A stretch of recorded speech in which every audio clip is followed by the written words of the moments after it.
Hello mga ka-DDS. Okay. Oy, huwag kayong ma-disappoint kung nag-rest lang muna sana ako pero para namatayan to mga kasama ko. Honestly, na-disappoint lang talaga ako doon sa mga balita nila kasi alam naman po natin ang katotohanan lalo na dito sa Hong Kong.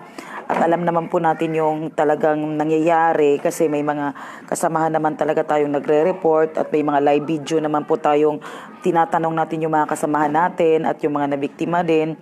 So, grabe lang talaga ang mga media at saka ang nangyayari pa sa atin ngayon, yung yung parang tinitwist nila yung sitwasyon. May post na ngayong Hong Kong News, di po ba? Yes, puwa na po na tong si Mood. So, doon lang kami na bakit nila hindi accept na may pagkakamali doon sa machine? Ba't kailangan nilang i-twist yung sitwasyon?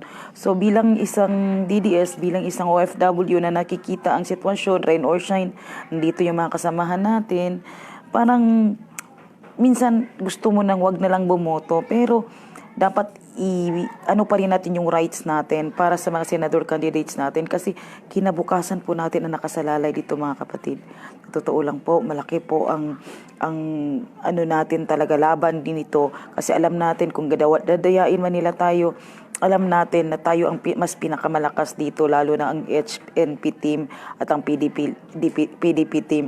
Makikita naman po ninyo ang suporta ng mga ka-DDS at ang mga bawat grupo katulad ng grupo ni Glenn Chong at Marcos Loyalist, grupo ni Bongo, grupo ni lahat ng mga grupo na mayroon dito, lalo na exclusive sa mga DDS Hong Kong. Kaya ako ini-encourage ko kayo, lumabas kayo sa bahay ninyo, pumunta kayo sa bayanihan, huwag kayong ma-discourage. Huwag ninyong munang isipin yung negative kasi minsan nadadala tayo sa nararamdaman natin. Alam nyo, napaka-negative ng impact talaga sa akin dahil sa mga fake news na sinasabi nila sa atin. Dahil tayo ang nakakita ng katotohanan at tayo yung naapektuhan, tayo yung sinusumbungan ng mga kasamahan natin sa mga nangyayari sa loob ng bayanihan. So let us pray na lang muna for the sake of our president and our senator candidates. Tulungan na muna natin sila, magkampanya muna tayo. Lalo nating paitingin ang ating pagsuporta sa kanila at huwag nating hayaan na yurakan nila ang ating karapatan. Kung gagawin man nila na dayain talaga tayo, makikita naman natin may mga survey naman tayo at meron naman tayong mga exit poll survey. Kaya kailangan sumagot kayo doon sa mga kasamahan natin na nagsusurvey sa inyo, lalo na pagbababa kayo para may idea po tayo. Wag po nating hayaan na yung karapatan natin na bumoto bigyan tayo ng discouragement.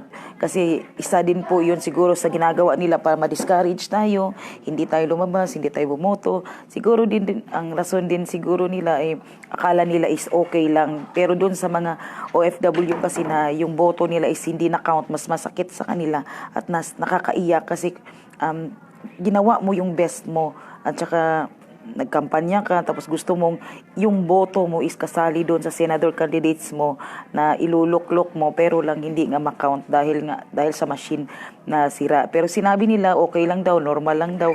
So tayo naman, di naman siguro tayo bulag. So sige, I give them the benefits of the doubt kung yun ang pagkakaano nila. Pero sa atin, sa puso natin, ang katotohanan lang po ang nire-reveal natin. Maghintay lang po tayo ng response sa Malacanang kasi malalaman po natin mag-ano mo tayo ng kung ano yung advice nila. So kasi nag-ano din kayo, may response po ang Malacanang sa atin mga ka-DDS, sa totoo lang.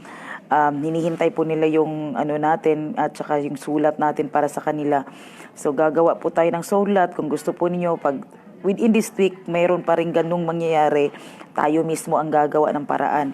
So kung gusto po ninyong tulungan kami, samahan kami, araw-araw po pumunta po kayo sa bayanihan, mag-monitor po kayo. At kung pwede po ngayong Sunday, sama-sama po ulit tayo.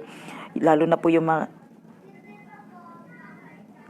salamat sis Corazon. So isa po ako sa OFW na talaga pong full support kay PRRD sa kanyang administrasyon kasi gusto ko po ng halalan na malinis at talagang may pagmamalaki natin na walang dayaan. So isa lang po yun kasi sa rason na nagagawa tayo ng interview to give the people the idea kung ano yung nangyayari at saka para hindi naman nila ma-encounter kung ano yung ma-encounter ng mga kasamahan natin at mga kapwa OFW.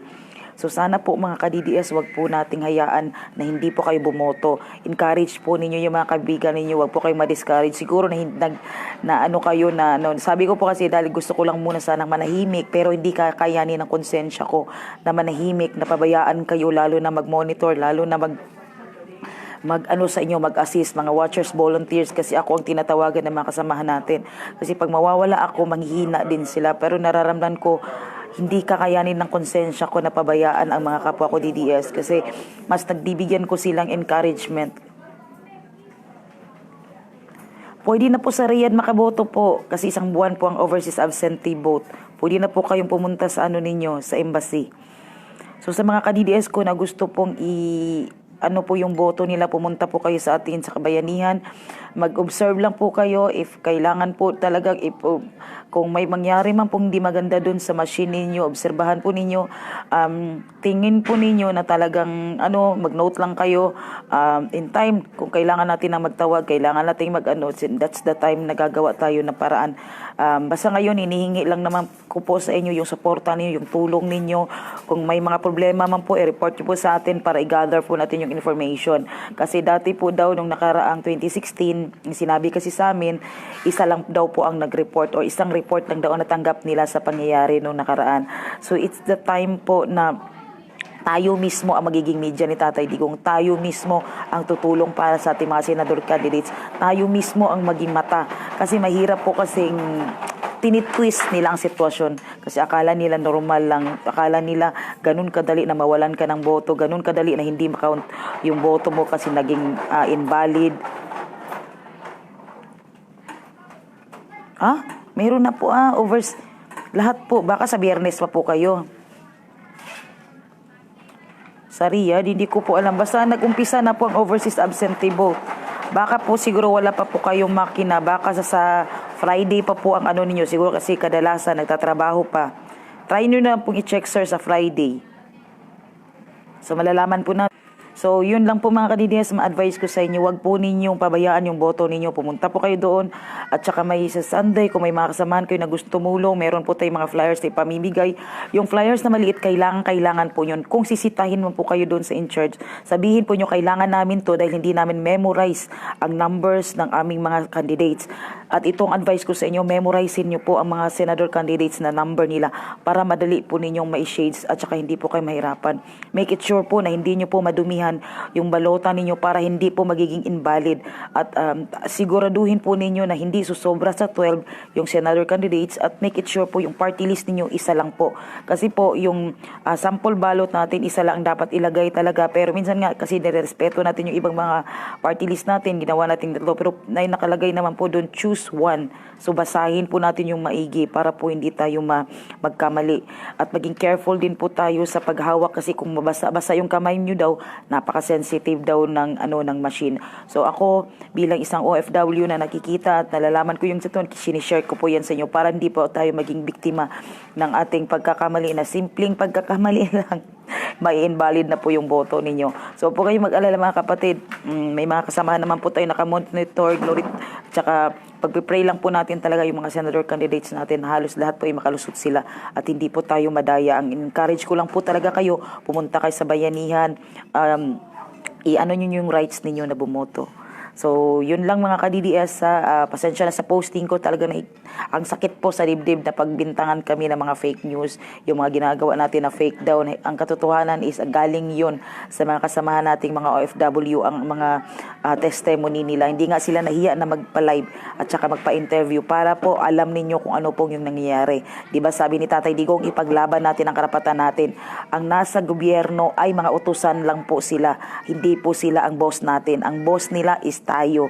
Kaya wag po nating hayaan na yurakan tayo, mabaliwala yung mga boto natin at gawin nila tayong na parang useless lang. Kasi ang kakampi natin dito, alam niyo po yan, si Tatay Digong. Ang gusto lang ni Tatay Digong, yung tama at yung may pruweba talaga tayo. Kaya inaano naman nila, bawal mag-pictures dun sa loob ng precinct kasi daw yun daw ang law. Bawal tayong magkuha ng receipt kasi kailangan nilang kunin yung receipt. So let us observe na lang mga ka-DDS. If need na namin ang tulong ninyo, magtatawag ako as soon as possible.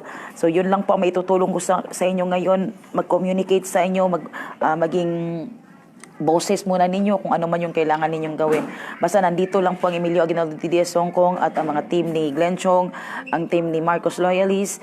So, nagmo-monitor po kami. Kaya si Boss Iron Rock po, palagi po siyang nasa bayanihan para po i-monitor natin yung daloy ng boto natin at saka kung ilang tao ang bumoboto araw-araw para mas ma-monitor po natin. Kung kayo po may available time, you can help them po. Pwede po kayong tumulong na mag-assist po doon. At least po, lalo na sa mga watchers natin, kulang po talaga tayo sa watchers na makapasok during Monday to Friday. Kasi yung Saturday kahit pa paano may konti. Pero ako nananawagan ako sa inyo, wag po ninyong pabayaan yung ano ninyo. Pakita natin ang full support natin sa ating mahal na Pangulong Duterte.